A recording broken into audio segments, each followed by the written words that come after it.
Welcome to Working with InDesign. What we've got here is just a 12-page layout, so whatever amount of pages you're working with. So what I'm going to do is just scroll through the pages here. So if I just close that, it's just simply a range of pages that are put together. Now this is aimed at being just a children's book for, in this case, for an iPad, and it was set up as an iPad format. But whatever format or size you want to set up, it's just normal document setup of putting it together. Now, just let me take you back to some of the images here. So the images I've just used are just a range of scanned in traditional artwork. Now what I've got here, if I just move this into the picture, the main file's there, and you'll see there if I just open this up, it's just simply an animated GIF. So that's going to come in handy. So just from Photoshop, create an animated GIF.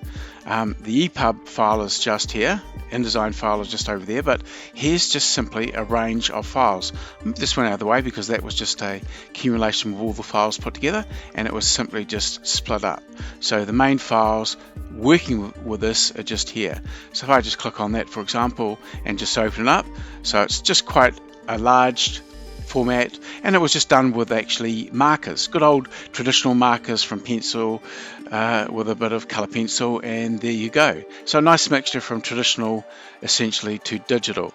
So let's just bring this back up, and also what I'm going to do with this one, so I'm just going to bring in and show you the result. So here's the particular ePub. So if I just open this up, let's just have a little bit of a look and see how that goes. So there's the ePub there, and essentially we just come up with our buttons on the side there.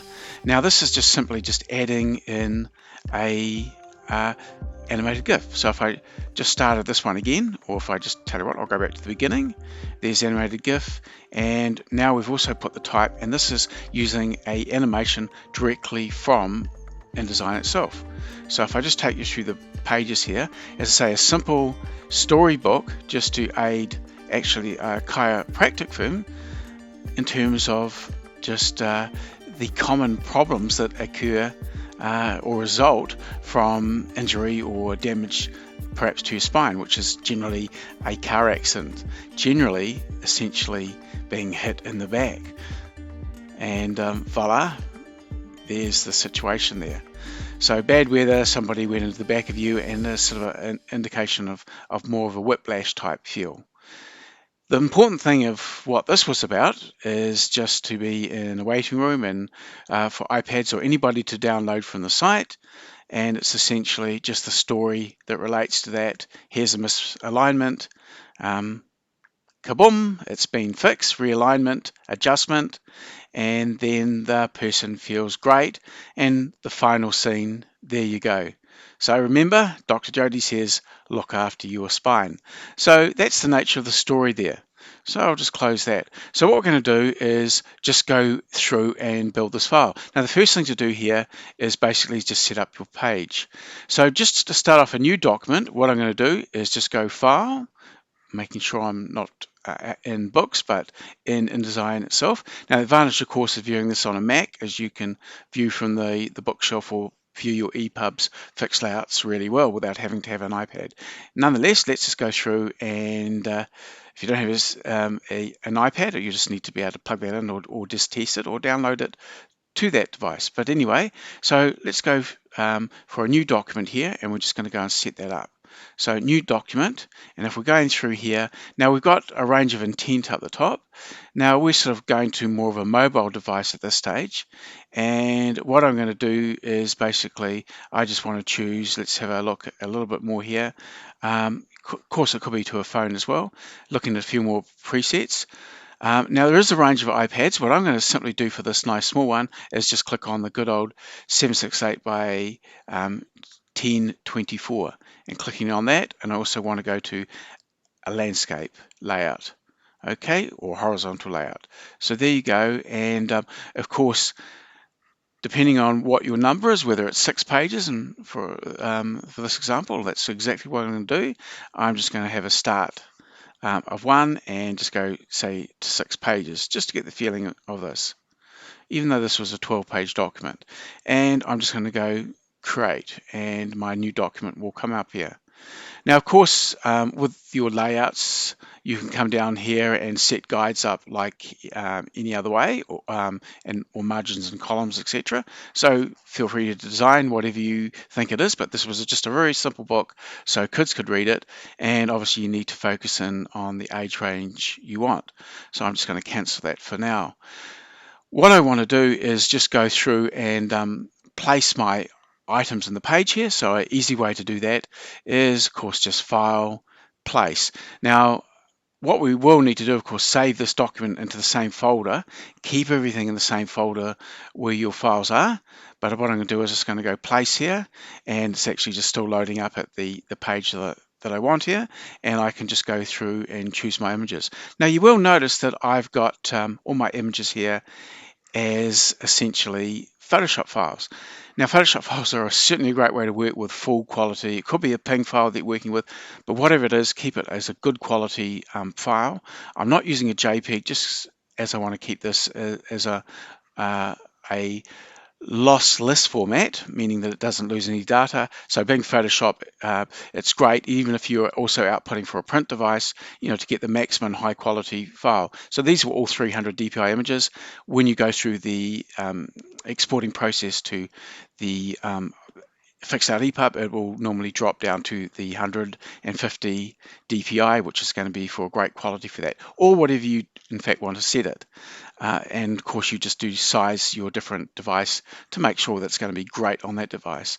But anyway, so I'm just going to go and click on a few images here. Now a nice way to do this really quickly is I'm just basically just going to go through and just get a few pages up here.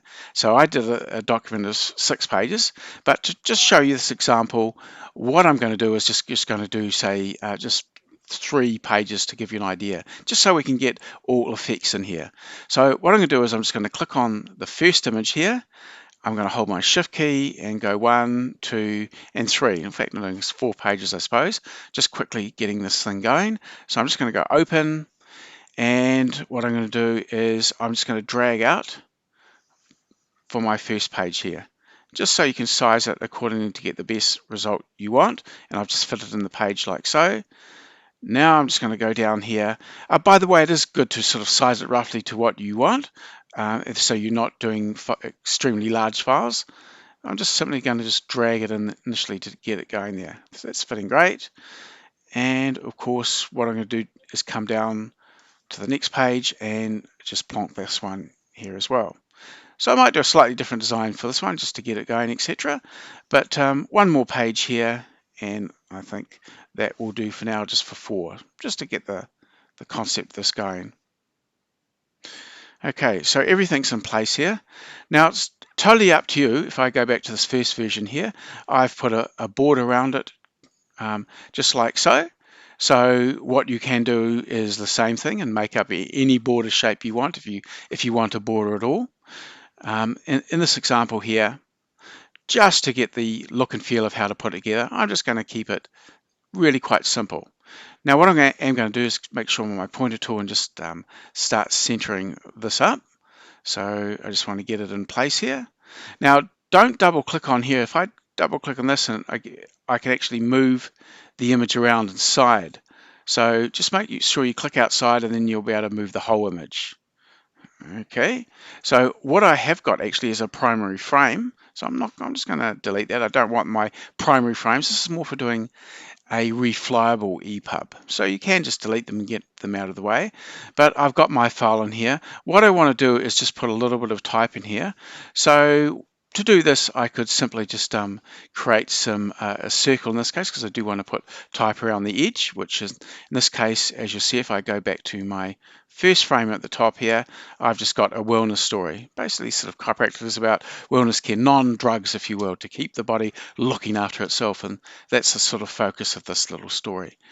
So just to make it nice and simple here, I'm just going to come back to the beginning here, and I might do mine a little bit different with how I'm going to apply the type, just because I can. So I'm going to click my pen tool here, and I'm going to just do a nice little line which can sort of flow through the document here. Now, it might not be perfect, but just to get an idea. And of course, I'm going to go into my text tool and I want it to be on a path here. And if I just click on that, then I can type wellness story. I think I'll do the same text just to get that going. And with the type here, just highlight your type and it'll just come over to the properties, which will be, because I'm in essentials at the moment, but whatever you're in, you could be type, but make sure you just go and bring up your type there. And what I'm going to do is I'm just going to try a few point sizes, and that's not too bad. What you can do is you can move it through to whatever you want. And if I just bring it down like so, you see how it clicks on that? So I can just drag it. Oops, I'll just go once more and undo that. So just so it comes through, see that little, not clicking the box, but just so you can drag it like so, you can get your story just flowing through like that in order to where you get it looking at the best place possible. And you can take it as long as you've got space to put that in. And actually, I sort of quite like where it's fitting here at the moment. So what I want to do is just put a little bit of an animation on this particular file. So number one, I think I'll just save this to make sure that nothing crashes, etc. So I'm just going to save this book too, just so I can easily access it. And there you go. So I've got my type. Now, of course, you can change your type to anything you want. You can do kerning, as in if I double click anywhere within here, just by holding your arrow keys and your option, basically. So option, I can just take it in a little bit, and I can do that to all text to just get it looking as I want. So do choose the font you want. I'm not going to worry about that too much. But anyway, what I do want to do is I'm just going back to my pointer tool. I want to put some animation into this. So I can click on the type that's there, so it'll just be the type that's selected, and just make sure that it's the type, and you can tell that because it is selected there. So what you can do is you can come down under your window, go to interactive, and then we're just going to bring up the animation panel here. So what I can do is choose any animation. So I'm just going to choose a whole range of animations, and the one I might want to do is not fade in. I'm going to sort of say fly in from the left, and that should just give me a bit of a quick preview there, but nonetheless, to see how that's really working, just click on that play button and you'll see your ePub interactivity panel comes out. Okay, so it was just some text there, actually, which I did have some covered there, so I'm not going to worry about that too much just for the example, but anyway, there's my first part of the animation. Now, what you can do is, if I just come back to this at any stage, you see that little animation line that is in there? And you can also tell it's animation by these little three dots here. So what I can do is just come to my white pointer tool here, which is direct selection tool, and you can actually select your file or your animation line there. And if you want to go a little bit different with it, you can also, while it's selected, come along here and add some extra points in there. So what I'm going to do is put a point there and put a point, say, here. And being on the same point here, then I can basically just click on that. And what it means, I can just actually, at the same time, of course, I can move it up. But by clicking on that, then you can actually drag hold of just the points here. So I'll just double click on that. And this is sometimes actually works better on another layer actually as well. But just in there, see that little point? Then I should be able to just drag that and actually curve it around. So one more quick show at that, and double clicking on it, and back to the pointer tool. And because it has, this is basically the animation points, and just in here, so animation point, and this is one of the ones we've added here. So just click on that, and now I can move it. You see what's happening there? So it gets a little bit tricky, and I'm just going to drag this one back down here. And what I also want to do, so you have to be careful what's the animation and what you've added in there. You can also come back to this graphic here, and I want to convert it from a pointy, bouncy point, and I can just click on this and just start dragging it. Okay, so what you can do is start dragging those points you've put together.